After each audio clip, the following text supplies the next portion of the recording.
Let's face it, parents. School today isn't anything like when we were kids. Sure, we took tests, and our kids will too. But how much testing is too much?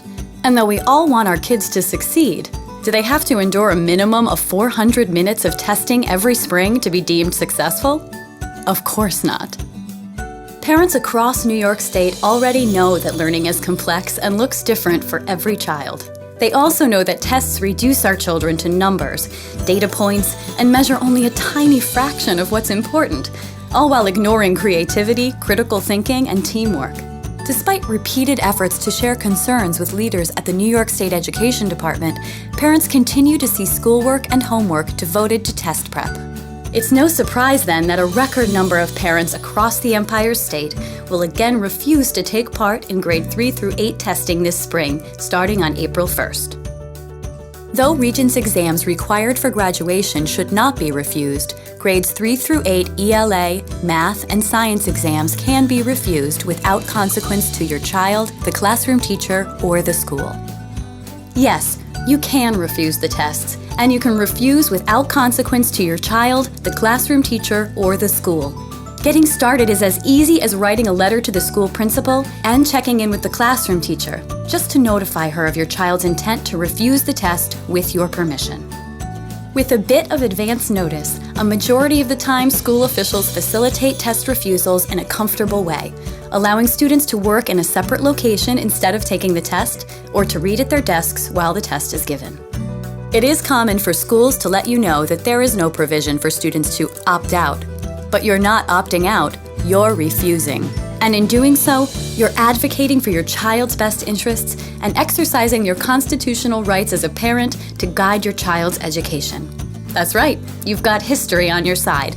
And other parents, too. In fact, it's estimated that over 10,000 students refused New York State tests last year with great success, and their parents are ready to help you navigate any roadblocks that you may encounter. The team over at New York State Allies for Public Education has plenty of tools for you to use too.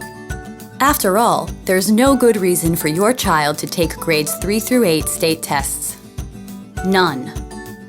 There are also no negative consequences to your child. Your child will be counted as a refusal and won't get a 0 on the test. New York State test scores aren't recorded on report cards anyway, and your child cannot be denied academic support services if he doesn't participate. The outstanding teachers of New York State use a variety of measures to assess student progress, not just test scores. Those same teachers know that your child's refusal won't negatively impact their own evaluations, because let's remember, your child is marked as a refusal, not a 0, and therefore won't be used for teacher accountability purposes.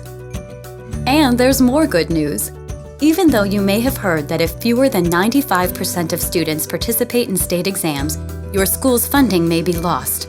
Well, that's just not true. To date, funding has never been taken away from a school, no matter how many kids refuse to take state tests. So once again, let's be clear. There is no consequence to school funding if you refuse grade 3 through 8 tests. There are no negative consequences to the student for refusing, nor are there negative consequences to the teacher. So what does happen if lots of kids refuse to take the tests? Parents send a clear message to the folks in Albany that focusing on tests does not equate with true teaching and learning. And parents exercise the right to direct the upbringing and education of their children by refusing to participate in the harmful culture of testing. School today isn't anything like when we were kids, but maybe it should be. Kids today deserve more than test prep and bubble sheets. They are, after all, our future. Refusing the tests really can be as simple as writing a letter. And don't forget that there are parents ready to help you along the way. Visit nysape.org to download a refusal letter and parent guideline. Join the conversation on Facebook at New York State Refuse the Tests. And don't forget to talk to other parents in your own community. You're not alone in wanting a student-centered, balanced education for your child. Join the many allies for public education. Submit your refusal letter today.